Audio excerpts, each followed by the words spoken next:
DR Congo Travelogue Part 3. The river has endless long almond-shaped islands that for most of its length make the full width and scale hard to see. But along with close views of endless tiny bamboo hut settlements on stilts in the water's edges, all untouched by world history. Isolated pirogues, however, are seen no matter how remote the location, with traders coming alongside the barge passengers with a range of foods and goods, including fish, fruit, sugarcane, cooking oil, charcoal, and plastic seats. Meanwhile, various paddle boats traveling in our direction hold on to the barges for a time to save them effort, usually ignored, but occasionally shouted off or pulled off by the crew. Good to be doing this famous trip at last in the vulnerable middle of nowhere, far even from Congolese towns. I often stand with the men on the bridge with its simple directional wheel and engine controls to steer the boat gently zigzag to keep to deeper water, while using a simple but thick map book that gives a course for the boat over the entire journey. When necessary, however, men stand with bamboo poles at the advanced left and right barge corners to check the depth and signal to the bridge, and a couple of times we slow right down before the ferry lists to one side as it slides over sandbanks but doesn't stop. The roof also has a movable searchlight to see riverbanks in the dark, although night sailing is avoided most of the time. The jungle is hypnotic, and I hope to see a crocodile or hippopotamus with the boat often approaching 20 meters from the sides, but I never do. Large birds of prey, however, often spiral down to pick fish out with talons, then fly up to the trees, while barge livestock includes goats, chickens, and turtles, and one man keeps a monkey, and another a couple of parrots. I drink coffee after getting water heated from a charcoal stove, as women passengers set up for cooking, but within a few days give up on that and take it cold to become a narcotic to sip all day. There are 2 girls associated with the owner using the officers' quarters who sometimes cook for the dining room on all sailing days, and there might be barbecued giant fish from the river, but otherwise purchasable food on the boat is very limited, and the crew make their own arrangements. One man opens a general stall with his wares strewn over baggage. On the barges, extreme care is needed, taking each step forward to avoid the numerous protrusions and metal ropes and wires at foot level, along with cooking surfaces, stuff of every kind, poles sticking out, sharp edges, and animals. Sometimes you make your way under a lorry trailer, warily looking above and around. Risks on the ferry further include 3 hot metal exhaust pipes from the engine without protection passing through the 2 upper decks and ready to cause burns. Precaution against danger as an abstract principle is undeveloped in the culture, seemingly without ideas like safety first or be careful, even if some of the crew wander around wearing fluorescent tops with security printed on. Meanwhile, the sun's reflection off the water irradiates white skin even when in the shade, and there's thin cloud with the discomfort at the time masked by the breeze. As the boat moves, the heat generally harasses and wears you out. Passengers occupy every possible space on top of and underneath cargo in a mass of basic human needs. While it's contrasting to watch the activity, and everywhere is a picture, if you didn't feel bad about taking them and going back to the land of plenty to point at and talk about less fortunate people elsewhere. At the front end of the barges, the water and its endless clumps of plant life glide quietly underneath, far from the engine noise, and I'm offered a relaxing seat under tarpaulins. With the severe conditions for the barge-class passengers, at one point, a young man wearing open sandals comes to the canopy area with a badly cut foot, which gets treated with clean water and iodine before being painfully sewn up with cord. Some are seen drinking water direct from the river with its microbes, a bad idea whether Caucasian or African constitution. Then, at other times, the ferry speedboat kept in tow takes a sick man to a town for assistance before rejoining, and I find out that a woman's baby has died. No one has a tent, while there wouldn't have been room even for my mine, as well as its perimeter strings being difficult to make taut, and then metal surfaces in the sun heating up and transferring to other areas while radiating long after sunset would be a further hassle.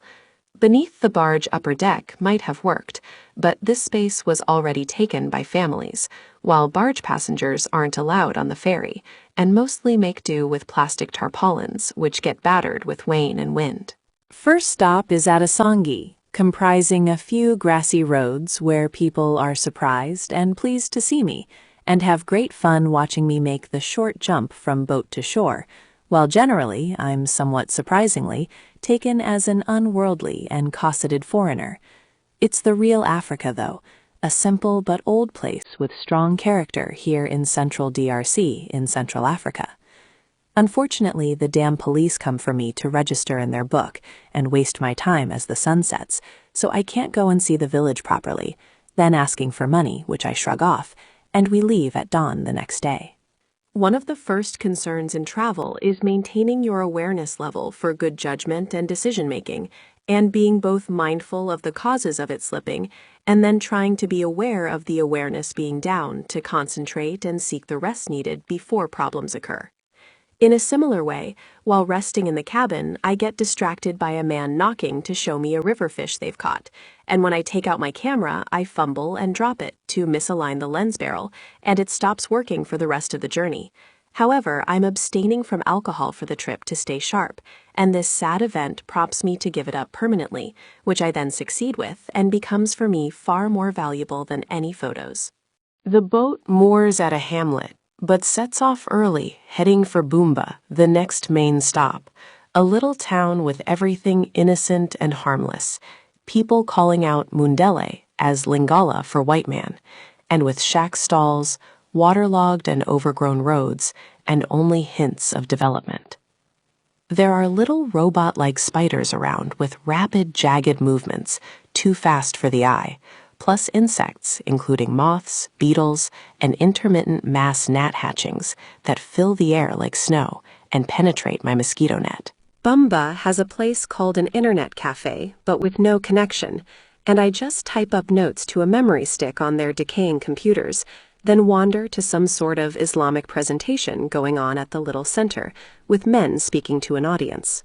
The barges are shuffled. Room on top is made for opening cargo doors, and several lorries appear and dawdle up for more maize sacks and stuff to go in, carried by 3 or 4 workers, with 200 spectators on land. I also talk to barge passengers on the roadside going to town to find casual employment for the day to earn some money because they don't have any. From the ferry, I then see an ethnic white man asking questions about the boat, looking like he's a traveler on another boat also moored here, that I saw leaving Kisangani a week before us, but I don't see him again, nor almost any other foreigners on the river. Sacks get strewn all down the road, but then work mysteriously stops, with these becoming seats, and it soon looks like it'll be as much hassle getting out of Bumba as out of Kisangani. Indeed, we end up stuck for 5.5 days, while a good English-speaking passenger living in his car on the barge and having traveled abroad points out that the boat may get a reputation for tardiness, though delays may be down to this being its first voyage, where the crew gains familiarity with officialdom. People seem unused to procedure or the idea of a background system understood by a manager, and instead everyone gives each other their opinion and argues over nothing. On the 4th day, for several hours, bicycles bring a sack each, followed by cartloads trundled along by teams of men, rather than having been stacked and ready for us, and 2 of the barges are subsequently only half a meter out of the water with the weight. The barges are back in position, the ferry horn is blown by mouth into a tube, and we leave as the sun sets before mooring an hour and a half later at Abanda, a little place again with mostly natural building materials. I go ashore for a $1 pineapple and deep-fried sugary bread balls, which should be seen cooked and served to know they haven't been around too long, or at some point all knocked on the floor and picked up, as happens on the boat. A crowd of charmed locals gathers to see us leave in the morning. Next stop is then La Sala, another thatched village, with a scattering of old brick buildings, a few short streets in the center for selling simple produce, and surrounded by low hills without jungle. It starts to rain as we arrive, but people on the boat departing here dance to music in celebration. I go ashore and stand around for the police to find me and take me to their usual dingy, scary office, where I get my passport's relevant pages ready for them, but they huffily shut it to stagger through it at leisure. I don't correct them when they write my name wrong, and just split out of there while skipping the soda money. I meet two young men in the village who take me to some good buildings in a compound next to a Catholic church, where they have a few old computers and supposedly some expensive internet, but no electricity. Back at the boat, they have cargo doors open, with men arguing about documents, and 4 more days pass with the usual scenes of a few laborers moving maize sacks from lorries, while the chaos on the barges slows access and adds danger for the workers. Pirogues also come alongside to offload, where at one point a sack falls into the river and immediately fills with water through the Hessian, and providing a huge job to get it out again with the weight. To my consternation, an extra smaller barge that we're taking from here, that is already heaped with sacks, has its tarpaulins removed, and a slow addition of further sacks to it begins. One of the crew had mentioned that if wasn't ready, we wouldn't take it, while others also complain, but then they wait for it for the payment, and for the first time I worry about getting out of the country inside the remaining 18 days of my 60-day visa. The ferry moves the 4 barges into 2 long rows of 2, and an English-speaking Indian businessman boards for one of the cabins, while other barge passengers join to take up remaining pockets of space and make proceeding down on foot almost impossible. There are dark storm clouds ahead with lightning, and the wind increases to make the river choppy for the first time, while the air goes cold, and the only warm place is under the canopy near the hot pipes, where I sit and philosophize as the boat sails efficiently for the rest of the day and into the night, passing by more exquisite and humbling miniature housing, then mooring at another hamlet. In the morning, though, they offload goods from the hold into pirogues, as taking on local trade for a few francs when they have thousands of dollars of cargo for Kinshasa and the best boat on the river to take it. Then, at midday, 4 connected larger pirogues piled high with goods, and their edges centimeters from the water, glide up and load onto the barges, something that might have been done simultaneous with the work earlier. Shortly after we depart, a further pirogue also catches us up with people and their luggage, who scramble on despite the complete lack of room. In the evening, someone unsurprisingly falls off the edge, though luckily they could swim, and the ferry slows down to get them back with the speedboat, before other boats pass by, and we sail all night for the first time. For breakfast, I buy cooked barge cakes and sugary tea, and sit watching the human and animal anarchy from a space with a low chair next to some of the many children. The clocks go back 1 hour as progressing west. Termite mounds appear in these parts, and I view an extended settlement of hundreds of thatched buildings, positioned regularly in a grid on stilts above the water, with people using little boats between them. Men on the boat all have very short haircuts, kept down with a blade by friends, so I buy disposable razors from the makeshift store and have fun shaving my head bald and feeling cooler for it. Heavy rain rolls over, reducing visibility to a few tens of meters, before arriving at the ferry's namesake, Bandaka, exactly on the equator as the river approaches the Congo-Brazzaville border and a provincial capital, yet the port just a scattering of wrecked, filthy huts on a muddy bank. The extended town is extremely poor and disorderly, with 1 paved road and a few disheveled brick buildings, then only decrepit stalls and straw hovels. By the port, I get some bread and tinned fish in surprise that there's little street food, even for all these hungry people bringing money, and instead only a couple of dodgy stands grilling unspecified bushmeat, plus a restaurant with a useless, vaguely exclusive air, asking a stupid $10 and more for simple dishes, where I get irritable and walk off. Development above village subsistence is hardly established, and there's even no real idea how to run a restaurant beyond the occasional street shed version. Me and the Indian go and find the police as required, where the official begins writing details in his book from my overruled visa of 3 years before that, which looks nothing like the current visa, but at length I manage to redirect him to the right page, and he gets his corrective liquid paper out. However, in further ignorant condescension, he makes a lunatic phone call to his boss, saying that my visa is expired because he's only looking at the dates for the allowed entry period, which admittedly aren't as clear they could be, and has been a worry with these twerps. I get angry and try to intervene in the call, as the boss then wants to see us foreigners, where we first have to hang around for him, then take one of the officials' motorbikes, plus another, to his office at a different port area, and wait there, where eventually this complete slob turns up. Fortunately, he's reassured by the official that our documents are indeed in order, but then pretends to look at them and foolishly jots on his pad, already covered in scribble, in hoping for a dash bribe. The Indian smooths his way out with a couple of dollars, also bearing his possible future contact with him in mind, but I just give him smooth talk. We walk back, managing to find an internet cafe to send a few brief emails first. A great deal of barge maneuvering takes place here for cryptic purposes, involving several other boats and barges, large and small, and providing some great views of myriad people, beasts, and paraphernalia, particularly when barges tied together are separated to create new edges. I'm missing my camera. Meanwhile, a dozen guys push a car off and another on, but only after crunching them both against metal upstands, and again it seems a local service could see to this rather than a major goods and passenger vessel.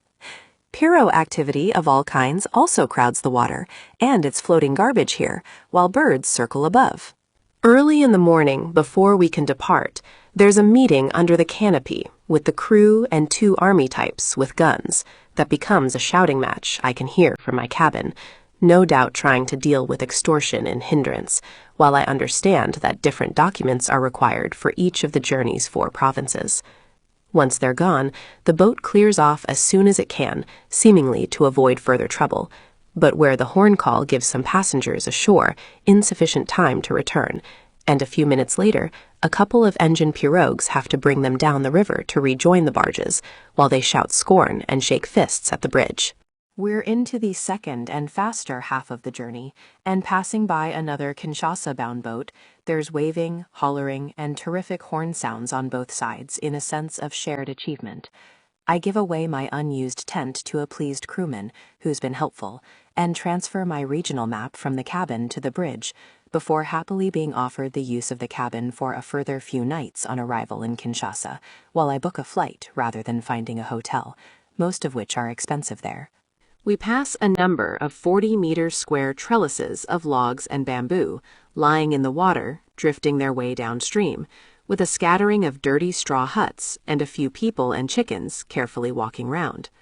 We pass the similarly huge Ubangi River, joining from the right, from now onwards the Congo River, forming the border with Congo-Brazzaville, as viewed on the opposite bank, before making a stop for official purposes at Lukolela for 4 hours, and pulling away pursued by a flock of mean-looking birds of prey. Vistas widened into several kilometers of lake-like waters and grass-carpeted islands, while the land gets hilly and jungle breaks into immense tracts of reeds.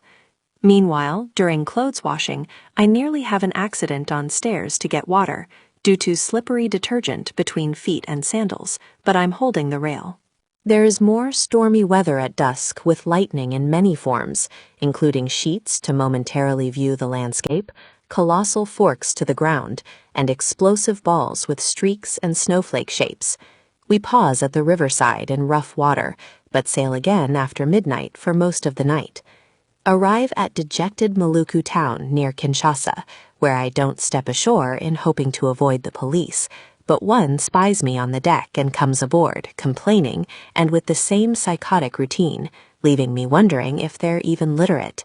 After a morning of uncertainty, we leave at 2 p.m., with other boats now passing both ways, while viewing occasional modern buildings, including luxury homes on the hills. The penultimate stop is the fishing village of Kinkole, just east of Kinshasa, where a majority of people disembark, welcomed by excited friends on the dock, and a more reassuring modern crane gets busy offloading many of the vehicles and goods. I take a short bike ride with the Indian and one of the owner's girls for cooked fish pieces wrapped in banana leaves before walking back in the sunset. In the morning, I try to confirm that the boat is to remain here all day, leaving my bag in the cabin and walking back into the town. I get shack-fried food and tea on the way, but heavy rain then means I have to shelter there for a couple of hours, while the flooding and sludge from the street creep over much of the insides. Find another internet cafe with intermittent electricity and try at great and unsuccessful length to book a flight where both my debit and credit cards are rejected because of the suspect geographical region, and payment systems just not wanting to know. In the morning, a couple of hours further down the left side banks brings the boat to the final industrial docks in Kinshasa. We left Kisangani early Tuesday, 4th of November, and arrived downtown here 3 weeks later, early Tuesday, 25th. A short taxi ride up the road gets me to another internet place, where I waste a further 3 hours selecting flights, filling in forms, and being rejected, but then fortunately find a Kenya Airways office with its routes to my next destination of Mumbai in India. As expected, they only accept dollars cash, but which I can provide, and I get a lucky seat on a flight in 2 days. Kinshasa is a descent into the Dionysian maelstrom, a powerful aesthetic experience and exceptionally interesting place where the chaotic interconnection of other African countries is taken to its overflowing but self-justifying logical conclusion, and I'm pleased to revisit after 9 years and see how far I can walk before being robbed and murdered. It's very downtrodden and angry, having been repeatedly exploited by foreign interests, and with the main street opposite Brazzaville for a few hundred meters kept for show as half sensible, but really a self-conscious token offsetting the country's plundering and corruption. The street has a few tall buildings, a proportion of roadworthy vehicles, streetlights, bus shelters, reasonable buses, road sweepers, and a permanent police presence to make it something approaching safe. There's even an attempt at a supermarket, if very limited, and much of it twice the developed world price, as being so far from the society's ability to provide it itself. One street back is a transition zone, a convulsive market area with stalls and solo traders strewn everywhere, swarms of people and a special intensity, rush and energy, plus high color. Much of the rest of the city beyond is decaying and extremely insecure, with every indication you'd be dispatched within a few blocks, but also showing how contrived Apollonian Sky Castle or abstractly principled attempts elsewhere in the world are at creating order above raw human need, impulse, and intuition. Buildings are shattered and streets torn up with stagnation, improvisation, mess, and atrocious living conditions. Yet the shoulders fall as the tension inherent in the mistaken prior beliefs in reality as balance, restraint, reasoning, and calculation, while prioritizing abstract ideas about order, dissolve. And in an important way, you can relax in and understand the naturally holistic and primal environment. The government can't even pave its own capital's moonscaped roads, but the multifaceted, mangled, dark, and anarchic vistas are some of the most memorable of all sights, while the Dionysiac is a foundation to build on, better than short-term foreign profiteering. I make it back to the port by crowded minibus, finding offloading going on into the night, with laborers unable to see either their feet nor the debris everywhere. And by the morning, the whole boat is already boxed into a vast tangle of other arriving vessels. I take another walk past the Market Frenzy card and accusing me in French of taking photos and walking suspiciously. I get rid of him, but then he gets nearby police involved, lying his head off to them, before I interrupt and bark furiously back at the slime, giving him more than he bargained for. To his surprise, I'm able to show the police I'm carrying neither phone nor camera at all. I know about the no photography rule, and show that whoever he is, he's just trying for money. I start walking, but they recall me and check my passport while their handcuffs are out, and their blackened Windows truck behind them is ready to throw me in. On the final morning, I ask one of the crew as Congolese for help getting a taxi to the airport that isn't going to rob me and at the local price, while we borrow umbrellas in heavy rain and wind. Taxis have limited marking, at this hour are all full, and are going into town rather than out. So we jump in a minibus to another junction, and with some bouncing around, I find one. I try to agree $20 to the airport as way overpriced, But as I've already read, it's an organized cartel, including where he has to pay commission on arrival, and he won't go for less than 50, although I do pay a little less on arrival in getting rid of the last of my Congolese money. It's 35 minutes down a mostly desolate road, whereas it had been interesting to pass through more of the city as last time I flew out, with the driver looking ahead so as never to stop and risk windows being smashed by gangs for daylight mugging. On arrival, there's an immediate attempt to defraud me of $5 to drive past the gate and up to the entrance a few meters away, but I get out and put a stop to it, thank the ferryman still with me, who I doubt was in any cahoots with the driver, and walk past the barriers in the rain. The airport is the same crumbling building I remember, if a bit smartened up inside, while the security personnel searching you haven't the slightest idea what they're doing and are only interested in you giving them money while they pat you down. If you want to get guns or drugs onto a plane, here's probably the place. Elsewhere in Africa, foreign airlines bring all their own personnel and detection machines to the ground by the stairs before the plane to do it themselves, regardless of what goes on in the airport. However, on this visit, the authorities have largely organized the bribe situation. Whereas previously all personnel were openly holding you up for cash, now you have only one main fleecing in another $50 payment at a window outside the terminal for an utterly pathetic extra boarding pass at another round figure. You're then not checked for this until you are standing by the plane outside, where officials are ready for the fun of huge fines if you haven't bought it. And while you are unable to go back to the window, but only meters away from your plane and getting the hell out of there, all very enterprising. I get through immigration without issue after 8 weeks in DRC, although the flight is delayed for 3 hours by the weather, so that I'll miss my connection from Nairobi to Mumbai.